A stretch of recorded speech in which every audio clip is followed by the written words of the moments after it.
తెలుగు రాష్ట్రాల మధ్య బనకచెర్ల ప్రాజెక్ట్ వివాదంగా మారుతోంది. బనకచెర్లతో తెలంగాణకు నష్టం లేదని ఏపీ అంటుంటే ఈ ప్రాజెక్టుతో రాష్ట్రానికి అన్యాయం జరుగుతుందని అడ్డుకోవాలని కేంద్రాన్ని కోరుతోంది తెలంగాణ సర్కార్.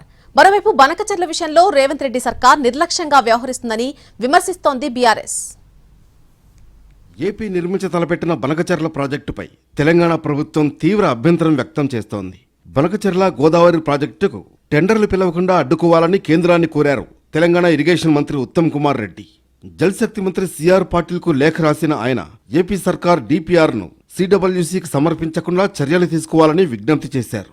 Banakacherla project free feasibility report ఇవ్వాలని సిడబ్ల్యూసీ కోరడం సరైంది కాదని అన్నారు. ఫ్రీ ఫీజిబిలిటీ రిపోర్ట్ను సిడబ్ల్యూసీ ఆమోదించిందా లేదా అన్నది కేంద్ర మంత్రి సిఆర్ పాటిల్ స్పష్టత ఇవ్వాలని డిమాండ్ చేశారు. బనకచెర్ల డిపిఆర్ ఇవ్వాలని కోరడాన్ని తెలంగాణ తీవ్రంగా వ్యతిరేకిస్తోందన్నారు మంత్రి ఉత్తమ్. ఆ ప్రాజెక్టు నిర్మాణంపై తమ అభ్యంతరాలను ఇప్పటికే లేఖలో వివరించామన్నారు. ఏపీ పునర్వ్యవస్థీకరణ చట్టాన్ని ఆంధ్రప్రదేశ్ ప్రభుత్వం ఉల్లంఘిస్తోందన్నారు ఉత్తమ్. బనకచెర్ల ప్రాజెక్టు విషయంలో రేవంత్ రెడ్డి సర్కార్ ఎందుకు మౌనంగా ఉందో చెప్పాలని ప్రశ్నించారు మాజీ మంత్రి హరీష్ రావు. ఏపీ బనకచెర్ల ప్రాజెక్టు నిర్మిస్తున్న రేవంత్ రెడ్డి గురుదక్షిణ కింద వదిలేసినట్లున్నారని విమర్శించారు. నీతి ఆయోగ్ మీటింగ్లోనూ రేవంత్ రెడ్డి బనకచెర్ల విషయం ప్రస్తావించలేదన్నారు హరీష్ రావు. ఈ రాష్ట్ర ప్రయోజనాలకు దెబ్బ తగులుతుంటే అటు కృష్ణాలో 65 టీఎంసీలు అదనంగా ఇచ్చిండ్రు. Srisailam right branch canal lining అయితే నువ్వు మాట్లాడు, గోదావరి బనకచెర్ల కడితే నీ నోరు పెగలదు.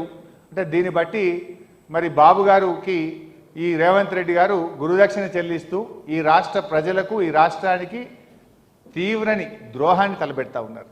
బనకచెర్లతో తెలంగాణకు ఎలాంటి అన్యాయం జరగదని ఏపీ ప్రభుత్వం చెబుతోంది.